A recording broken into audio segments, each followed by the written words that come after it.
welcome back to my channel. My name is Diamond, your favorite social media manager, giving business owners tips on how to build their brands using influencer marketing. And in today's video, I'm going to be giving you my best tips on how to reach out to influencers to collaborate on a campaign and how to actually get them to say yes. So before I get into my tips, I do want to talk about why the process of reaching out to influencers is so important.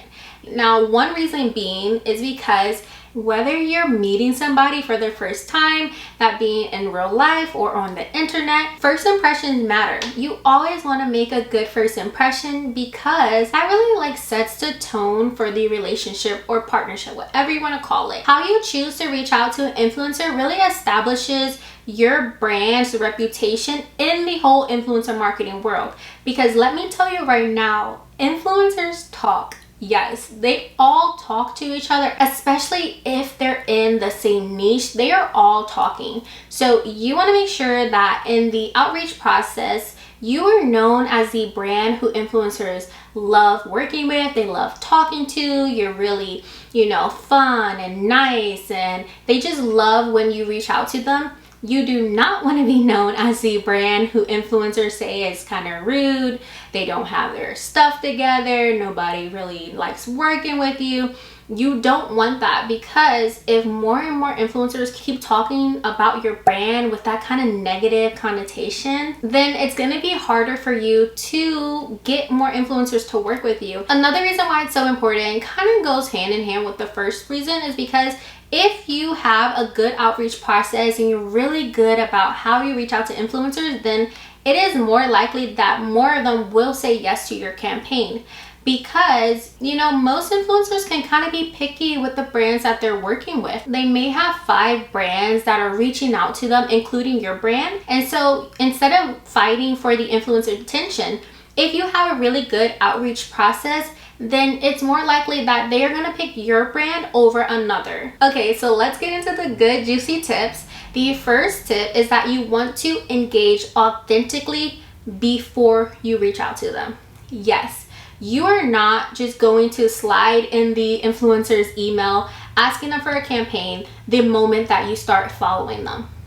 Do not do that, okay? You will either get sent to the spam folder or your email will be ignored. And so with engaging with them authentically before you reach out to them, I like to say a good rule of thumb is to engage with the influencer's accounts 30 days before you even think about reaching out to them. And so when I say engage authentically, I mean just do that, right?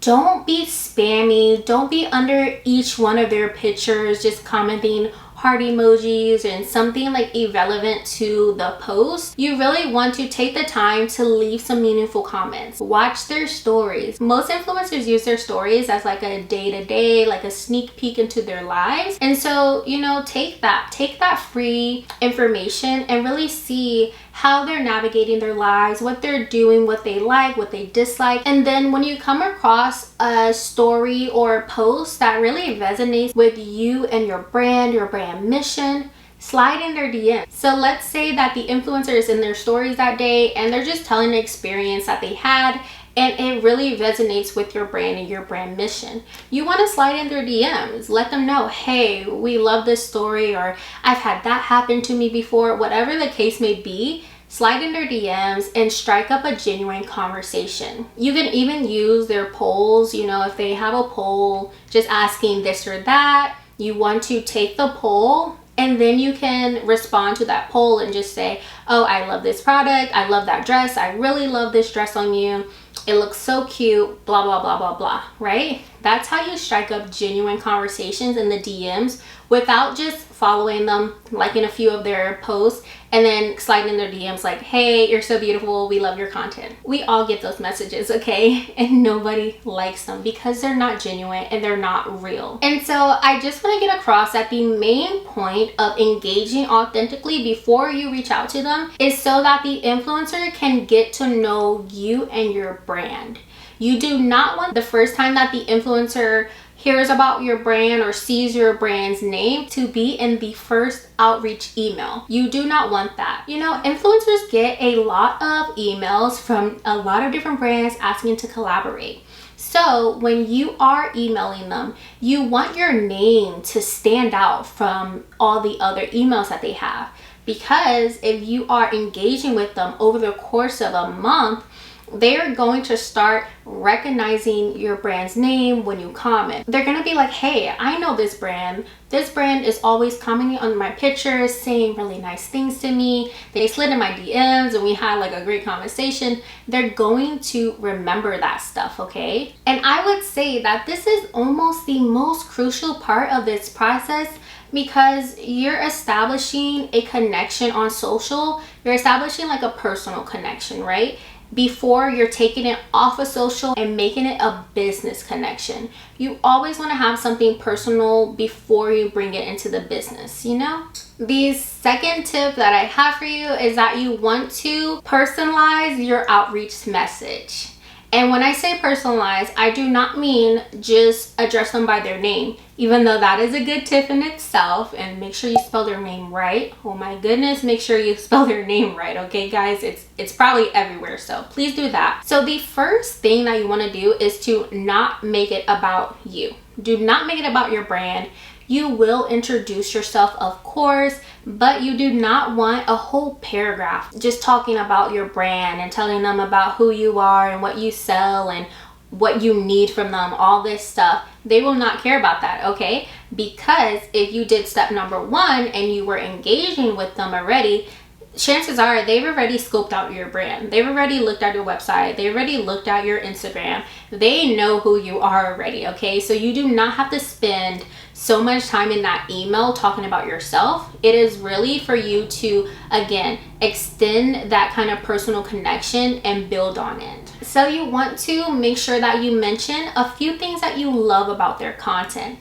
And do not make this generic, okay? You want to make this personalized. So let's say that the influencer recently did a really cool reel that had a really eye-catching transition. If you resonated with that, if that piece of content really made you say, wow, you liked it, you saved it, you did all that stuff, you even shared it or something, you want to mention that. You want to say that last reel you did, not only was the transition really eye-catching and cool and it kept me entertained, I also really love the content itself and what you were presenting in the content. Maybe the influencer was giving like 5 tips on healthy hair growth or something, right? And so you want to mention that. You want to say those tips were really great. As a hair care brand, you know that we are all about educating our audience on healthy hair tips. And so that reel really resonated with us. Simple, easy, you know, you related it to your brand without actually talking all about your brand and who you are. So another thing is that you do not want to do this formal outreach process in the DMs. The DMs is for building personal connections and things like that. Email is really the preferred way for legal purposes. And so going back to, you know, like making the first impressions and making sure that you're setting the tone for the partnership, you really want to continue that process and truly be known as a brand who values the influencer's brand safety just as much as you value your brand safety. And so email is good for legal purposes. So keep that in mind. You also want to highlight why it is beneficial for the influencer. So again, going back to kind of understanding the relationship between brands and influencers, you are asking the influencer to use their platform, use their audience as a way to promote your brand and your service. And so it may look like it's one-sided, right? It may just look like only you are benefiting from this besides like compensating the influencer for it, but it may feel one-sided a lot. And so you want to make sure that you are always highlighting why this is beneficial for the influencer. Okay guys, and I just thought about this one, but something that you want to be so careful about and really navigate it with some finesse is when the influencer tells you their rate. I will just say that there is a fine line between wanting to negotiate the influencer rates and really undervaluing the influencer rates. I will leave it at that because next week's video will be all about influencer rates, what you can expect them to be, and I will give you some tips on how to negotiate them. But just remember, when you are reaching out to influencers, always remember that their rate is going to be their rate, no matter your opinion. Okay, and the next tip that I have is that you want to be clear and be prepared, okay? Okay, so what do I mean by be clear? You always want to be upfront and clear about what you're asking, okay? So if you are unable to offer a paid collaboration and you would like to go the gifting campaign route, be clear about that. Do not hold that information back and only tell the influencer that in the third or fourth email, you know? Because if they are only taking paid collaborations at this time, then you just wasted their time. And again, that goes back to the first impressions thing, and now they're going to be talking about how you are a brand who withholds that key crucial information, and it's just not a good look. So always be upfront about what you're asking for, and that doesn't stop with just talking about the rate. It also goes with the deliverables that you're asking for, the type of campaign that you're wanting to do. You want to be upfront and tell the influencer all of that, because again, they do have options. And so if there is something about the campaign that they don't resonate with, that they really just don't want to be a part of, you want them to be able to make that informed decision really early on in this process. So if there is a brand that is reaching out to them at the same time, then they're able to work with that brand and partner with a brand that really aligns more with their mission at their time. And so basically this one just means don't be wasting people's time, okay? So another thing is that you want to have everything organized and ready to go. I feel like a broken record for saying this, but it's really true. You are not going to be the only brand reaching out to an influencer at that time. So you want to have everything organized and prepared to send to them. So if they have any questions about what the campaign details are, what they can expect when working with you, anything like that, you want to be able to quickly pull and have any information that they would need and send it to them in a timely manner. That way you do not lose out on working with an influencer that you really want to work with just because you had to scramble and find things. So I do just want to leave you with this, is that influencer marketing is a collaboration. It is all about building long-term partnerships, and it's supposed to be mutually beneficial. So please treat it as such when you're reaching out to the influencers. I promise it will make a world of difference. Okay guys, and so I hope that this helped you kind of look at the process of reaching out to influencers in a different way. Hopefully this made it less scary and that you feel more confident reaching out to the influencers that you want to work with. And I'll see you guys in the next one. Bye!